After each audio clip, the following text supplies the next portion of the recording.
regrets? Only one. Not to have my beloved wife by my side. She died when Harry was little. My sweet Jane. She gave the boy confidence. Since the criminal nature of your job means you could be arrested, are you not afraid of what would happen to your boy if you were? No one will ever take my son away from me. If that ever occurred, I'd hunt the bastard down and rip off his head with my bare hands. Oh man, you have no idea. You would have mesmerized. Have you heard of a nurse named Dorothy Crane? She's a colleague of mine, and is supposed to live around here. Dorothy Crane? Yeah, I know her. One of the few good souls who dare to help the sick around here. Could you please tell me more about her? She's a nice girl. Tries to help the migrants. I offered to give her a hand, but she said my reputation would attract too much attention. Goodbye, Mr. Peterson.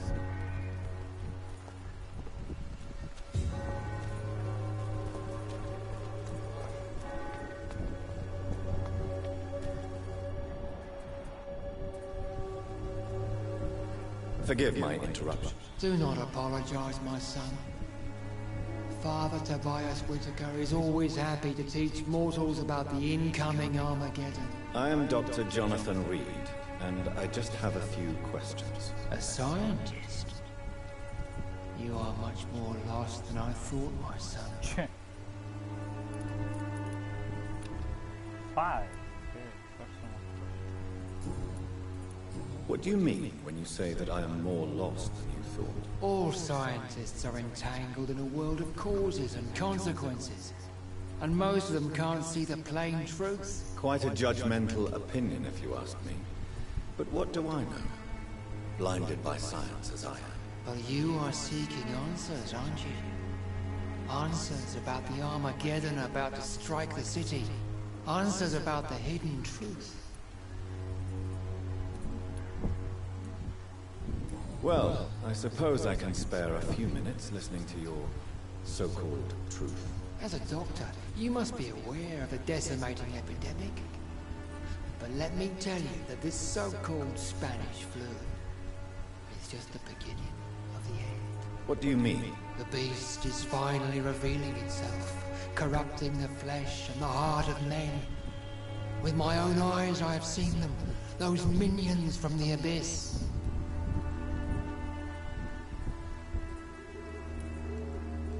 Really? And what would be your answer to this biblical threat?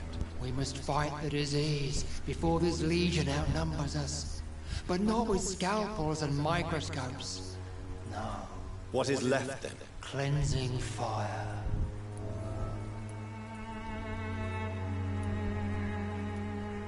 What do you mean? Also, Quite a you. I am. But the answers I seek are based on facts, not superstition. Tell me, Tobias, what exactly is your plan concerning the cleansing of this city? God will recognize his own. More than once this city has risen from the ashes, hardened and purified by the flames.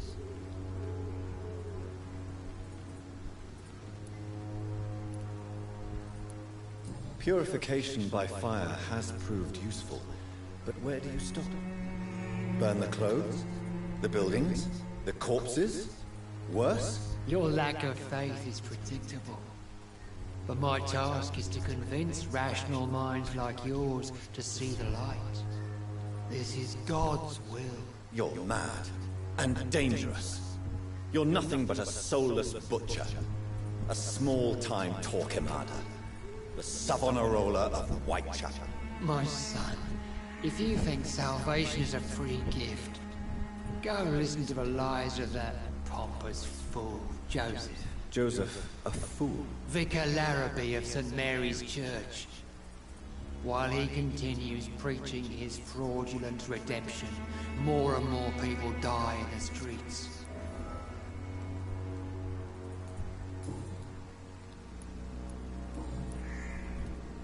Have you any friends? Any family left in these terrible times? No. But I have a disciple I see as my son. is so devoted. I sent him to preach the good word in the heart of this corrupted city. Where did you send him? I sent Samuel to the Stonebridge Cemetery, where the pestilence and evil grows night after night. You sent him on some preaching crusade during the epidemic. As a true believer, Samuel will fear no evil while he walks through the valley of the shadow of death. Do you know Nurse Dorothy Crane from the Pembroke Hospital? I'd like to know more about her. I don't like the liberal ideas of nurses, but I especially abhor that Nurse Crane you mentioned. So you're not exactly a fan of Florence Nightingale's work. But nurses are essential for modern healthcare. Nuns should be the only women allowed to take care of male patients. It's obvious only they have the necessary moral fibre. Why do you hate Nurse Crane more than other nurses? Before coming to London, she was a member of the communist resistance in our country.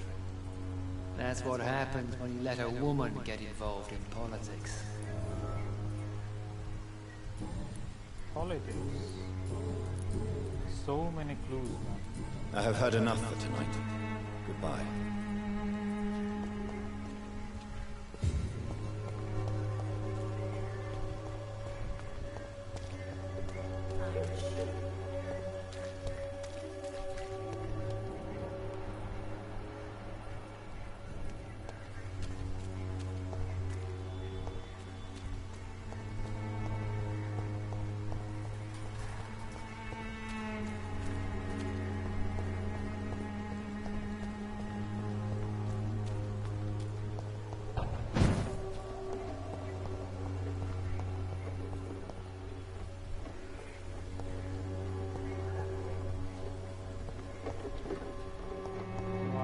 What happens?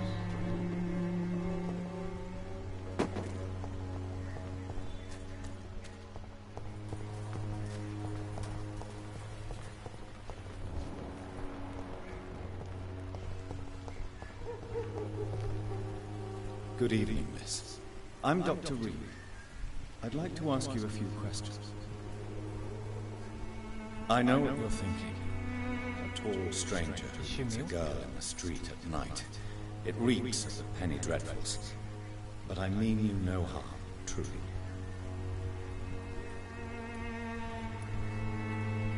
I know you understand what I'm saying. Your silence has nothing to do with you being mute, does it?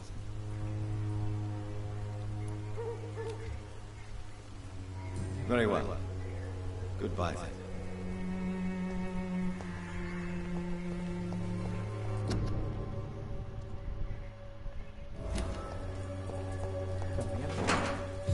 How did the guy get his name?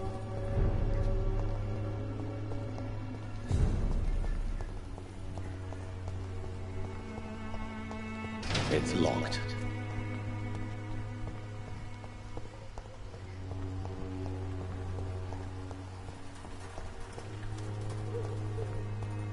Do I actually have to cross all of that again? Wait, there's someone in there. Will not protect you, for there is no protection against malevolence and trickery.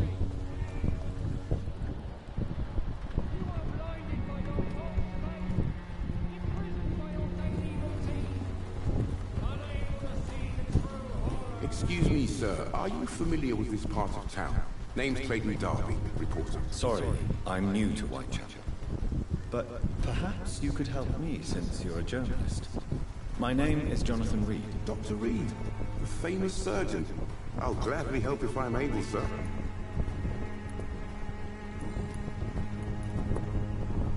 Have you any idea of the danger you face in these streets at night? I've had to run and hide more than once from frenzied mobs incensed by the fever. Do you think the flu is really responsible for this, Doctor?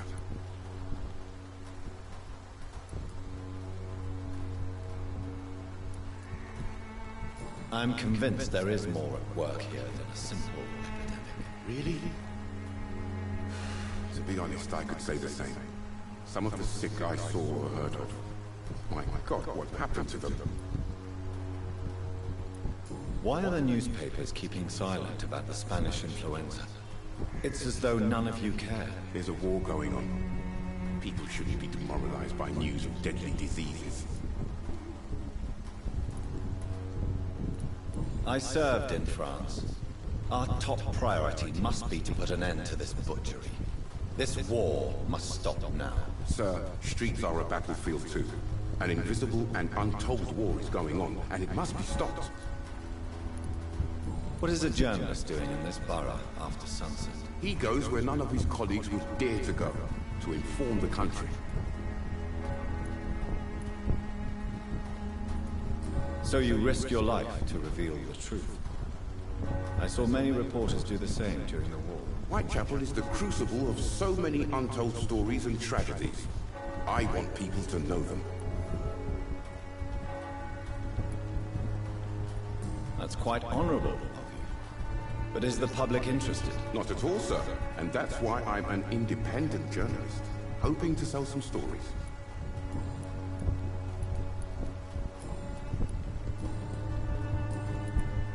I heard you're investigating an underground medical dispensary in Whitechapel. What do you know about it? Not much, I'm afraid. They are wary of strangers, and I'm not really an acquaintance of theirs. Why do you care? I'm a doctor, Mr. Darby. I care about everything involving public health and this epidemic. Are you sure you're not just concerned about the repercussions that a scandal involving a certain Nurse Crane from the Pembroke Hospital would bring? Without a doubt, you are a damn fine journalist, Mr. Darby. What do you know of her accomplice, a man named Darius? I don't know much about the man. He's very cautious. Never goes out. Doesn't seem to have any friends or family. He has no relatives at all? No. Except for that strange man, a poet named Richard Nethercott, who sometimes comes by. Darius would never let him in. Where can I find this Mr. Nethercott? He spends most of his time lurking around Whitechapel, talking to himself or declaring verses. These days, you can usually find him behind the church. I just spoke to him. He never goes out? No. A few days ago, he unexpectedly did. I followed him, but it was just a ruse to keep me away from his house. Really? How do you know? He went to the nearest mailbox, but just before posting his letter, he ripped it up and threw it away.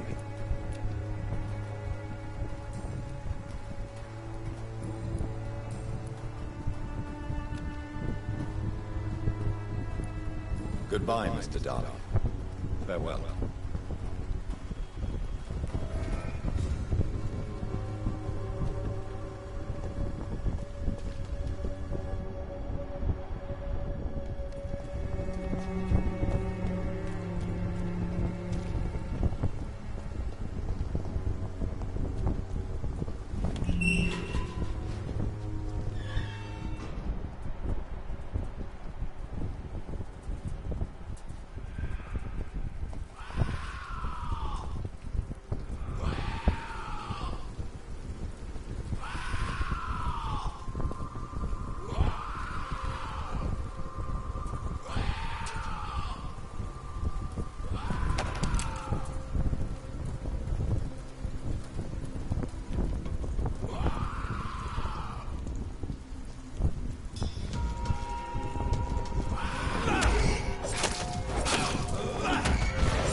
other one.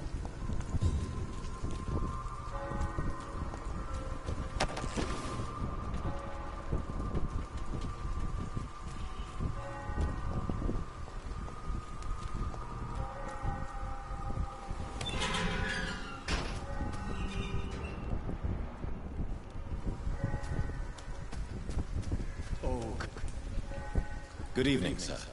I'm Dr. Reed. I would like to ask you a few questions. Please be my guest. Although I may not be the best informant regarding this part of town, my words speak about that which the eyes cannot see. Really? Are you an artist of some kind? I'm a poet, sir. Richard Nithercott, at your service.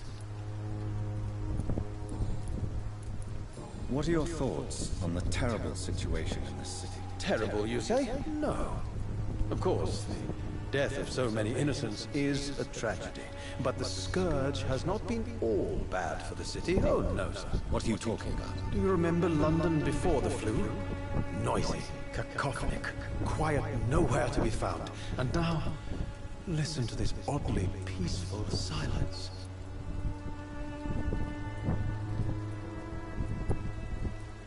Peaceful?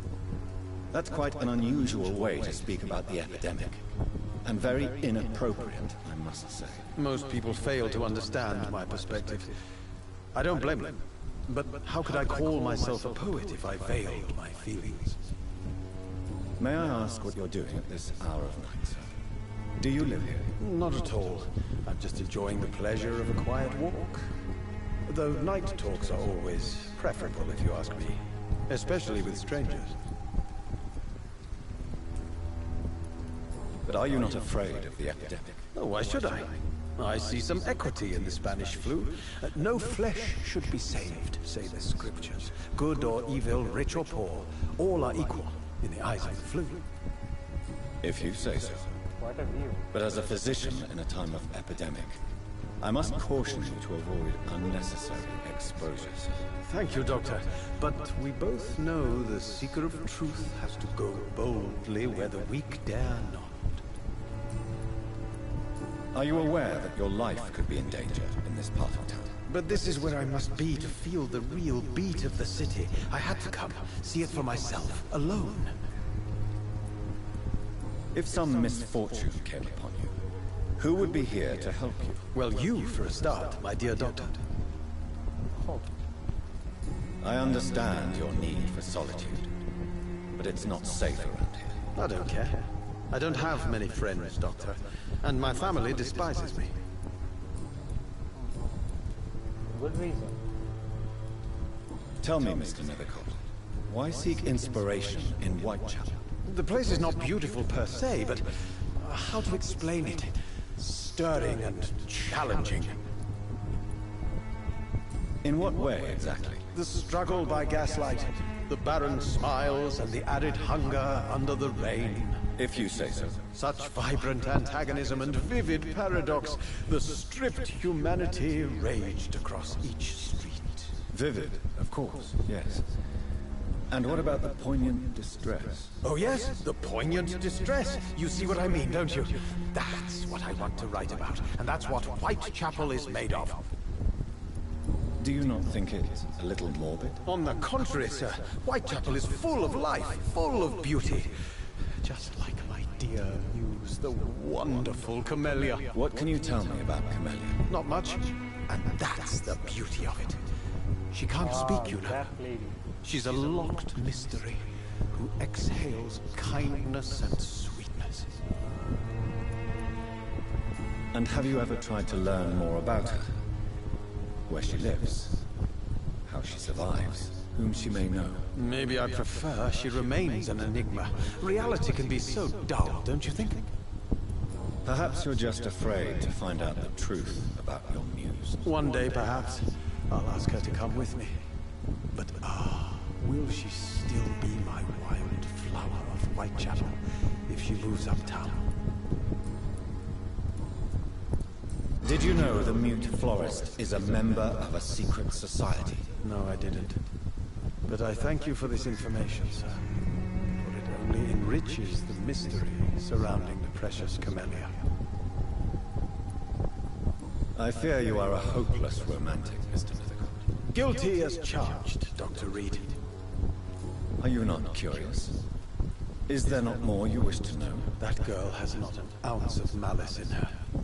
Whatever she may be hiding, it's certain to be for the benefit of most, if not all.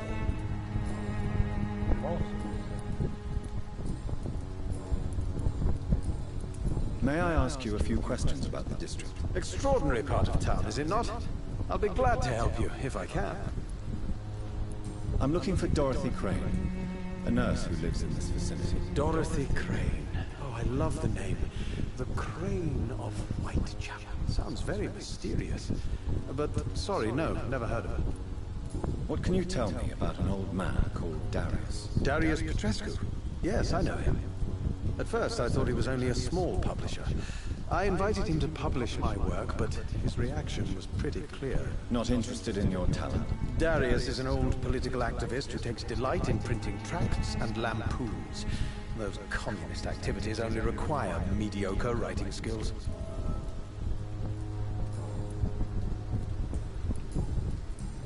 I'll leave you alone, sir. What the chit chat, man?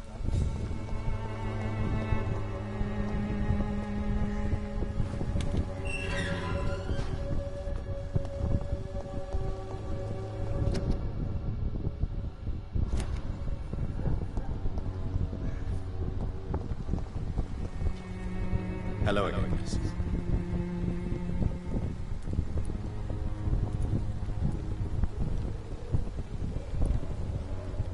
Tell me about Richard Mythicott. I understand he is quite fond of you, Camellia. Oh lord. What can I... Camellia, I know you work for Dorothy Crane. Please tell me about her secret dispensary.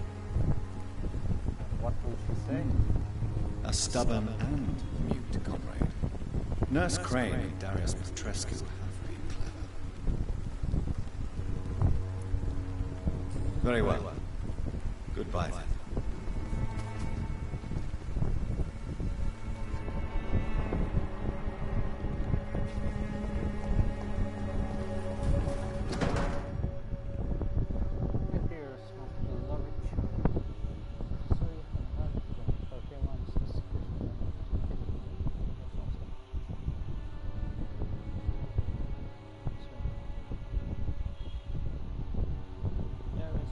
The content of Darius' letter to his children could give me more leverage to enter.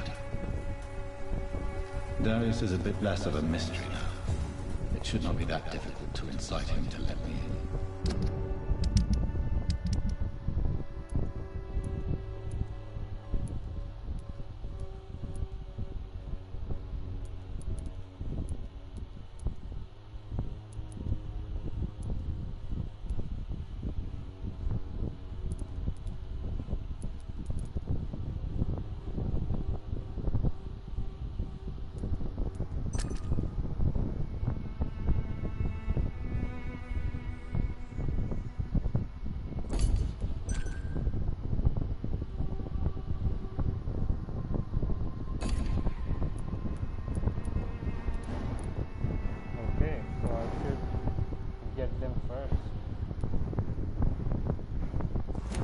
Get them first.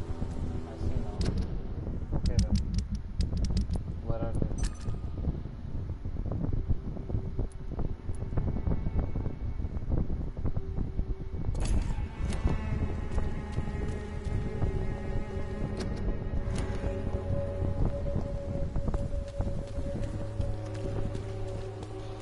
Okay, this will be my first.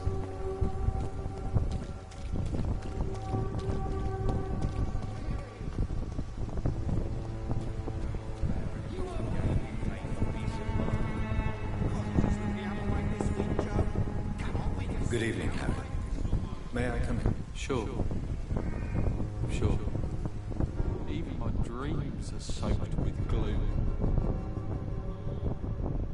So, may I ask you a few questions? I'm not bothered. What could be worse?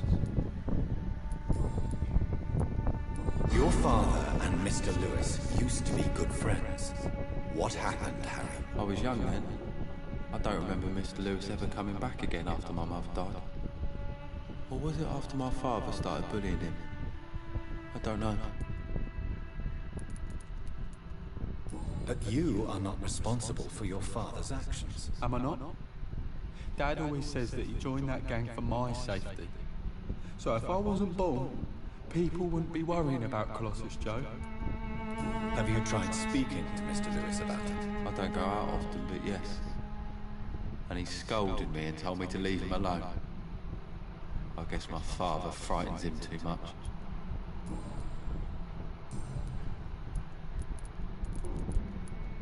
Do you need any medical help, young man? Yes, I do. I feel so tired. I don't know if it's the epidemic, but everything seems so hard. You'll feel better with this. But you need to get a grip, young man. Medication alone won't cure melancholia. I'm not sure I'm happy with the idea of living long in a world like this. But I thank you for your concern, sir.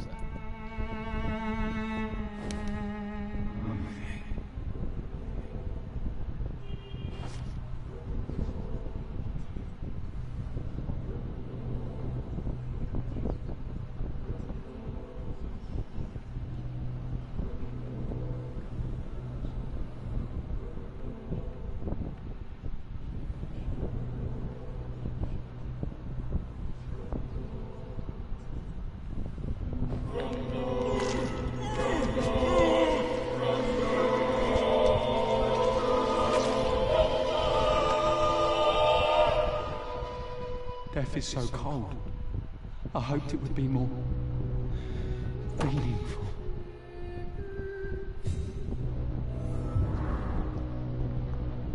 It's locked, all right.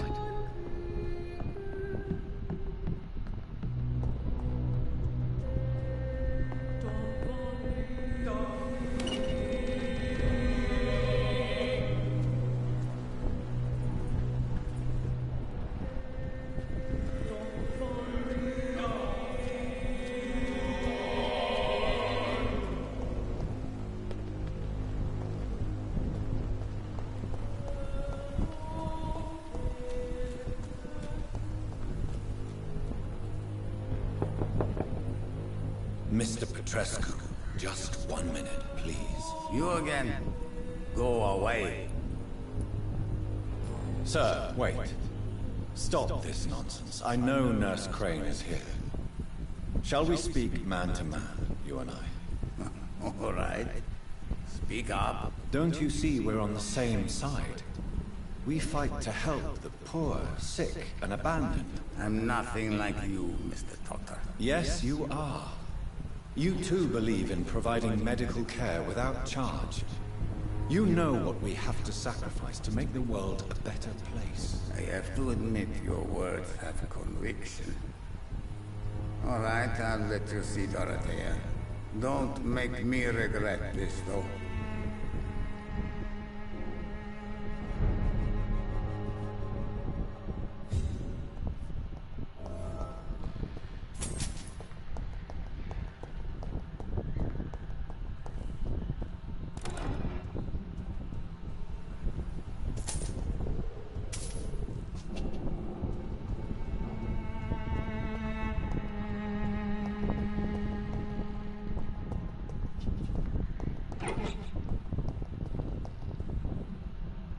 If you want to talk to Dorothea, you must go across the courtyard and take the stairs. We've not been formally introduced.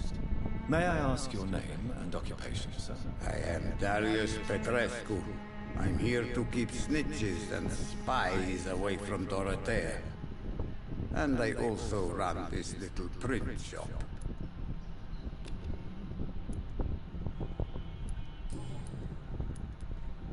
So Dorothy's real name is not Crane. Like myself and many people in this area, Dorothea is from occupied Romania. That's all you need to know. She seems important to the community. More than you can imagine. The West End does not want to hear of Whitechapel's misery. Dorothea is one of the few doing something about it.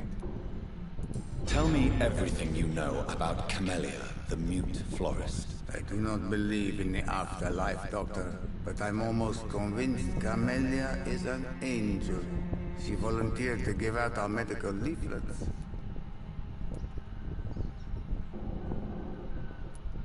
Are you not worried for her safety? She is as brave as she is tough, and clever too. If only I had met her when I was younger. Are you in love with Camellia, Mr. Petrescu? Don't be stupid. If I had met her when I was younger, we could have won our revolution. Who is she, really?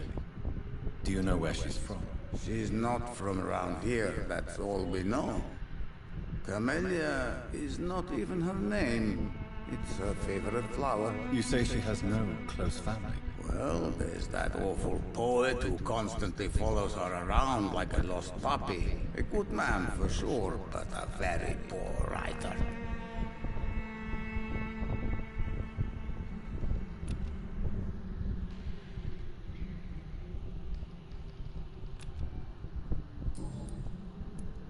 Tell me everything you know about Camellia. I do not know.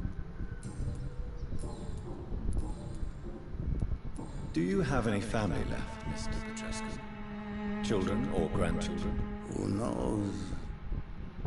I have abandoned my people for so long, they might as well be dead. As dead as I am for them, I suppose. This war won't last forever. Did you ever think of returning to your country now it's free? No. I have taught strength and determination to my sons and daughters. I'm an old, dying man who only has memories of better times to cherish. Don't be embarrassed, sir. If you must know, my own father disappeared many years ago, and I forgave him. It's quite awkward to talk about our families like this, but... Thank you, Dr. Reed. I appreciate your trust. I know you fought for your country when it was occupied, Darius. Tell me more about it. I know my days are numbered, and I know I won't see my homeland again.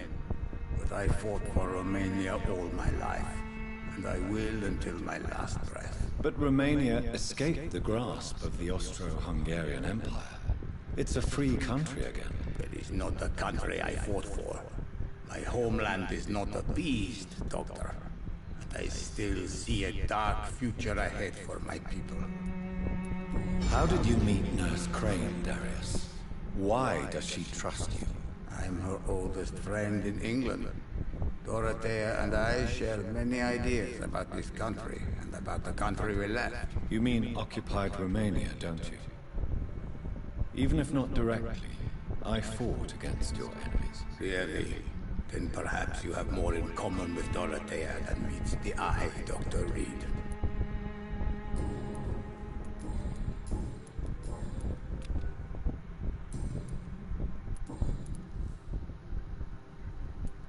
Tell me everything. I do not...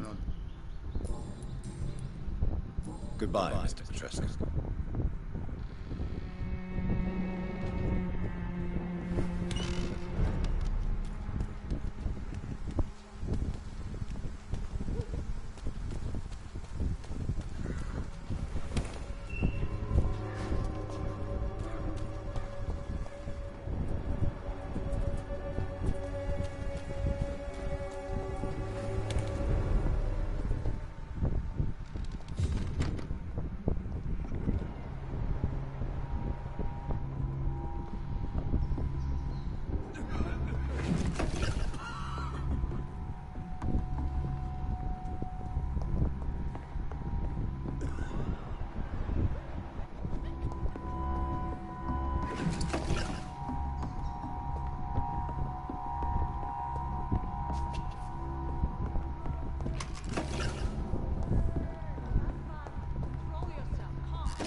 Theodora.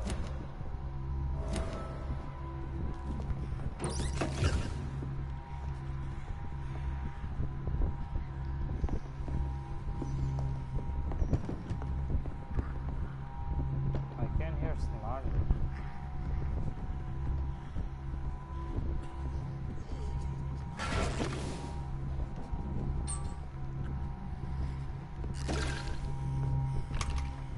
I need help!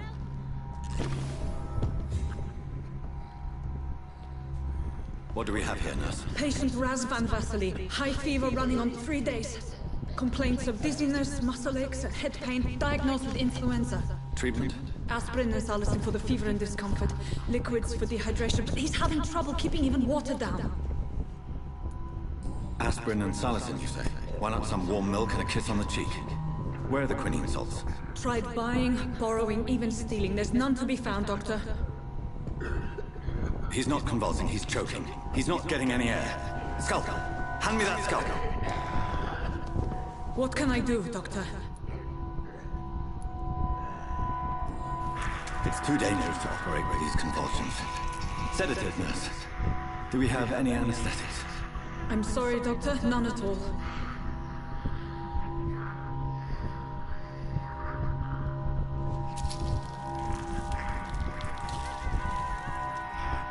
I need to perform a tracheostomy.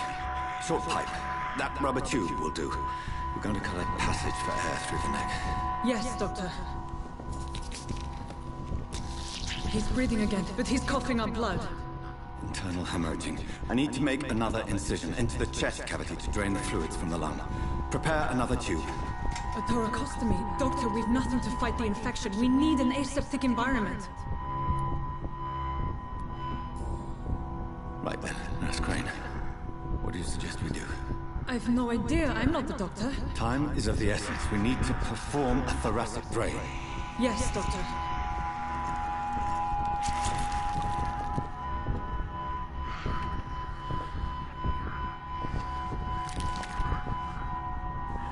He's still bleeding, Doctor.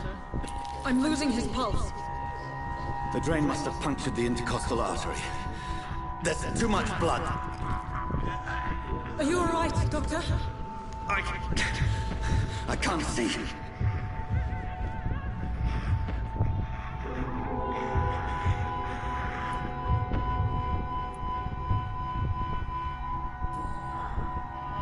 I must first suture the artery. Find the wound. The source of the blood. Needle and thread, Doctor. Good. The stitches are holding. How's he doing? We're losing him. We've lost his pulse. He's dying, Doctor!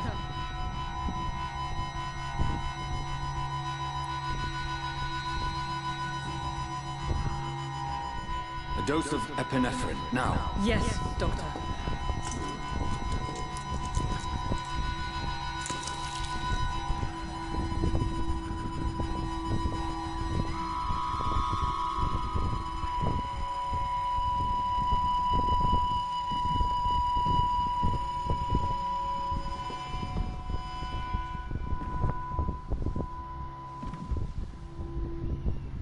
We've lost the pulse. He's gone, Doctor. Yes. We did everything we could. Truly? Everything you could. Is that how you'll report this in your log? Is this how the war went? Piling up one poor corpse beside the next? This was not an influenza-induced seizure. I've never seen symptoms like these on the continent. Neither have I. But the previous symptoms leading up to this attack were the same, indistinguishable from the epidemic. No. There was something more vile in these reactions. Something primitive. There have been numerous reports of mental breakdowns caused by the fever that accompanies the flu itself, Doctor. Yes, but... I'd best take some samples of the blood for analysis.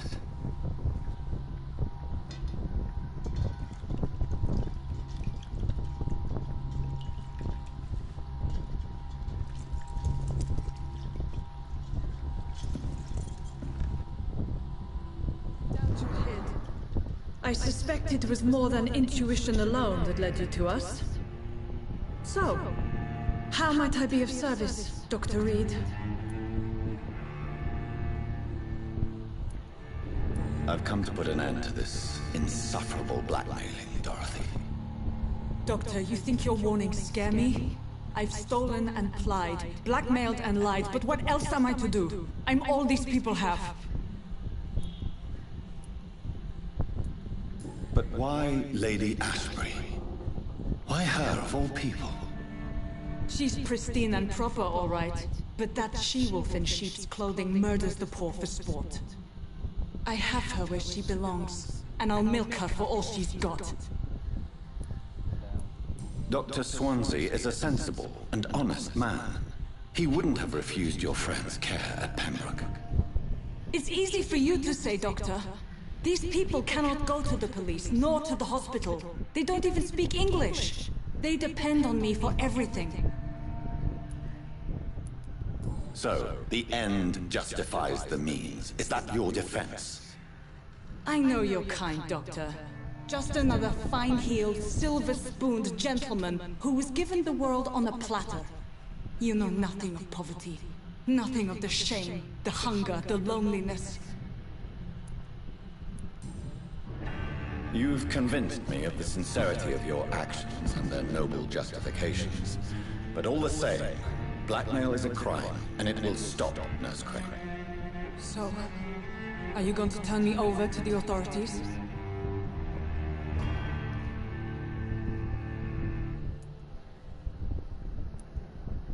Embrace.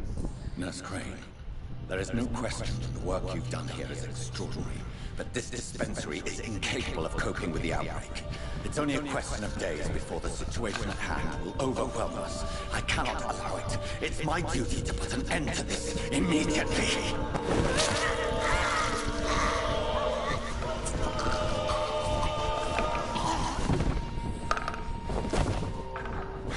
I'm not ashamed. I did what was right. For in the end, I saved lives and you took them. But we had so much in common, Doctor. Don't you see that? Now that I did that, I do realize this.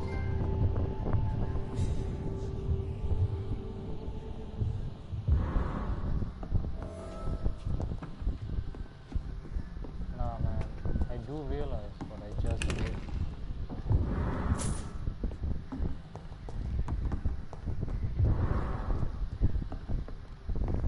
So it was a stupid thing that I did. I should have just walked away. What was I thinking?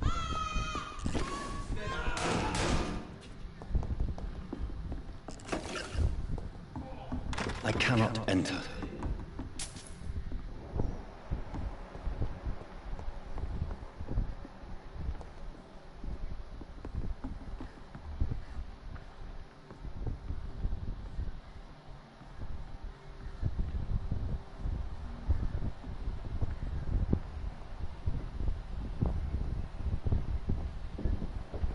Flu killed this one.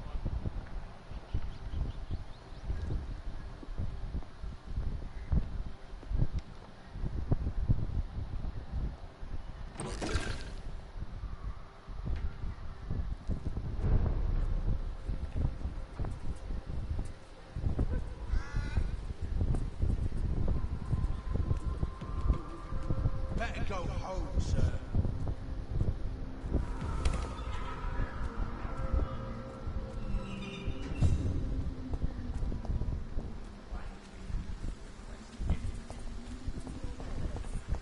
As long as you have the money.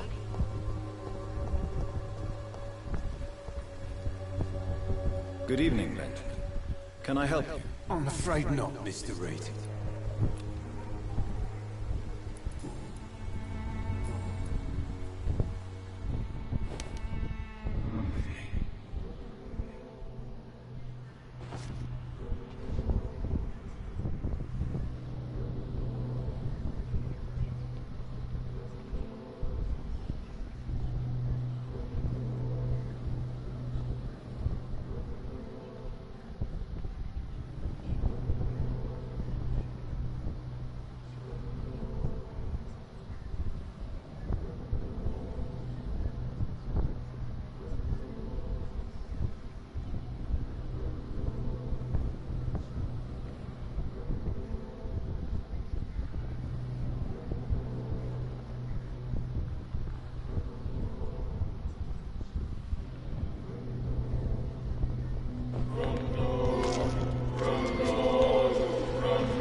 I died in this trench a long time ago.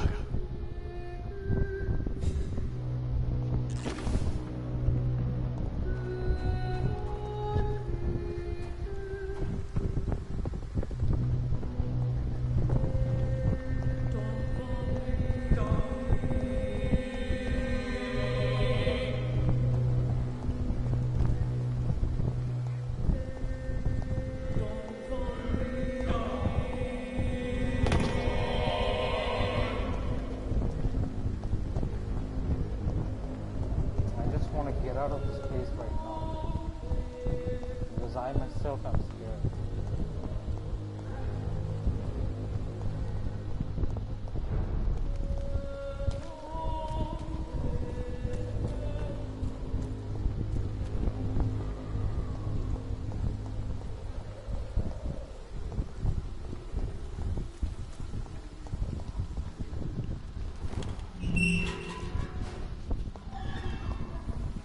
Human blood. Whoever left these marks did so deliberately. Kill it, boys!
man, what was that?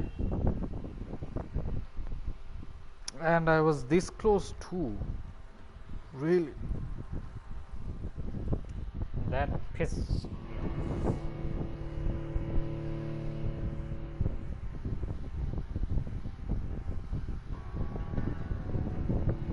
I think it shouldn't have ended that nurse though. Yeah, that was a bad choice. It would have been good for the hospital.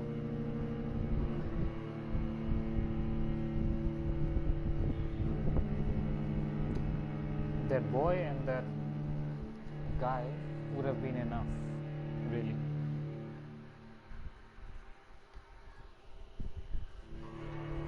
Can't just go killing everyone, can I?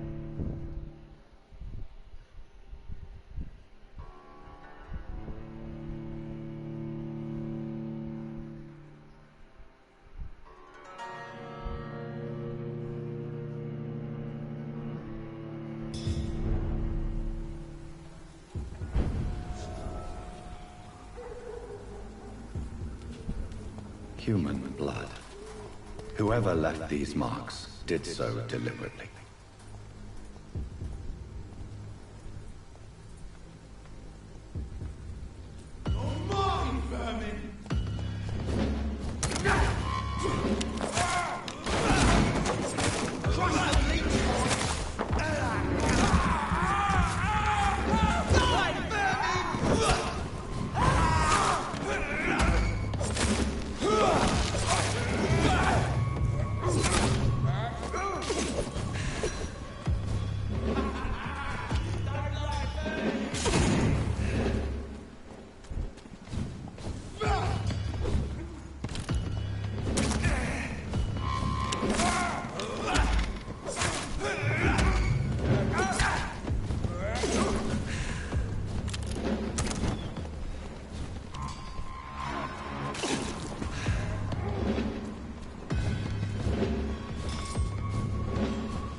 Whew. Well,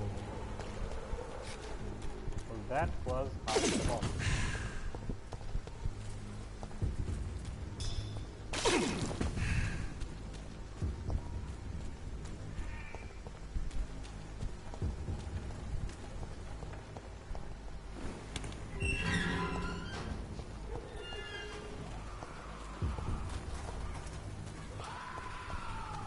Nah, man, I'm good.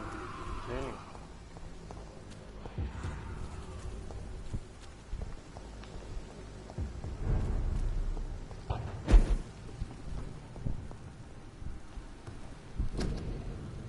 I think I'm gonna let Mr. Hamilton live a little more longer.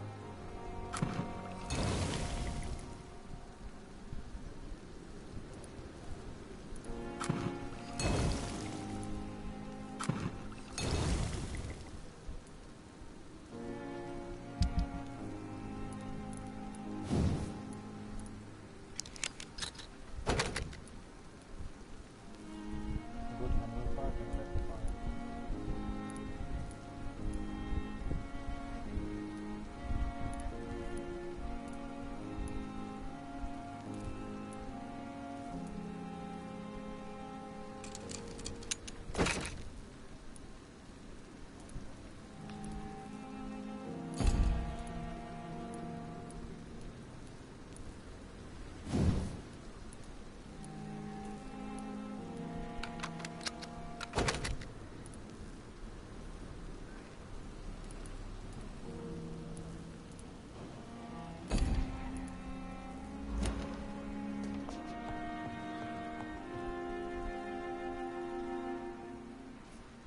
I have to upgrade.